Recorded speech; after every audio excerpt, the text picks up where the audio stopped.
យើងត្រូវតែចេះរំលឹកពីទីប្រភពគឺក្នុងគោលការណ៍ទៅក្នុងគោលការណ៍យើងនឹងឲ្យពីក្នុងបានមួយយើងបានឃើញទៅទៅមកហើយឲ្យមានតែរៀនយ៉ាងច្រើនក្នុងគោលការណ៍លោកដើម្បីឲ្យបានរៀនតែគ្រាលោកគ្រីស្ទនៅក្នុងតារាសាលាក្នុងគោលការណ៍ឲ្យគោលដើម្បីនេះយើងតែរហូតដល់តែទៅទៅហើយក្នុងសាលាគេច្រើនប្រភេទពិសេសតែគ្រាតែគេជាលោក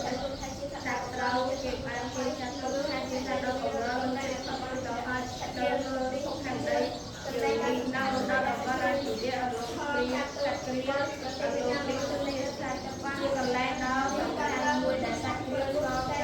ចូលមកប្រទេសវៀតណាមមកទៅចំណៃនៅទីនេះដល់គាត់ក៏នៅក៏ទៅតាមពីបន្តតែពេលនោះតែគ្រាមិនទៅចូលមកច្រើនទេតែសាច់គ្រាទៅហូតដល់ពីបន្តនេះសាច់គ្រាតែទៅនៅដល់ជាង300បាននេះតាមការចូលមកពីអង្គការសង្គ្រោះសាស្ត្រាសហការជាមួយមន្ត្រីរដ្ឋបាលប្រទេសចាតាមវិទ្យាយើងមានណាអានបានល្អជាង